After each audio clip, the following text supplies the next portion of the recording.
अभी अभी एक स्टैंडिंग कमेटी की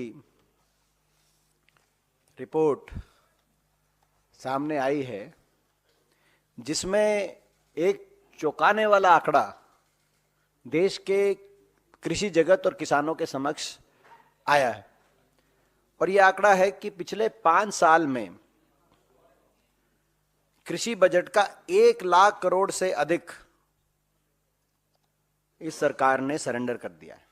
1 लाख करोड़ से अधिक बजट जो कागजों में तो दिखाया गया कि कृषि संबंधित बजट था अलग अलग योजनाओं में, लेकिन उसका वो खर्च नहीं हुआ और सरेंडर हो गया। आप अंदाजा लगा सकते हैं कि कितना बड़ा ये बजट है। इसकी तुलना कीजिए कि सरकार में, भाजपा की सरकार में 2014 से 22 तक देश के 1 लाख से ज्यादा किसानों ने आत्महत्या की। आज इंडेटेडनेस या कर्जे में इतना किसान डूबा हुआ है। ये स्थिति देश के किसान की है और ये फिगर जो है वो एनसीआरबी की फिगर है, सेंटर फॉर फाइनेंशियल अकाउंटेबिलिटी द्वारा प्रकाशित ये फिगर है।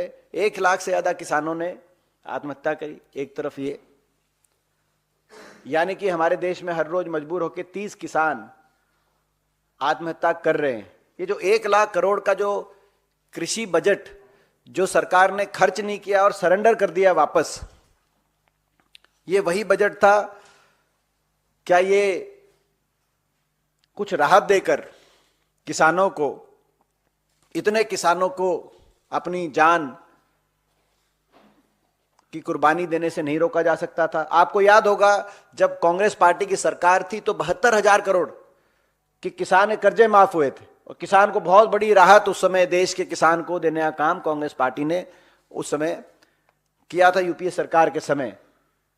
मगर यहां तो किसान का तो कोई कर्ज माफी हुई नहीं पिछले 10 वर्ष में। हाँ, ये सही है कि बड़े बड़े उद्योगपति घरानों के 14.5 lakh crore corporate loan wave of, 14.5 lakh crore के कर्जे माफ बड़े बड़े उद्योगपति घरानों के तो हुए, किसान के कोई कर्जे माफ नहीं हुए। और उल्ट, जैसे मैंने कहा कि किसान कृषि संबंधित जो बजट भी था जो दिखाया गया, वो भी उस बजट में भी जो 1 लाख करोड़ खर्चा नहीं गया वो वापस हो गया, जिसमें से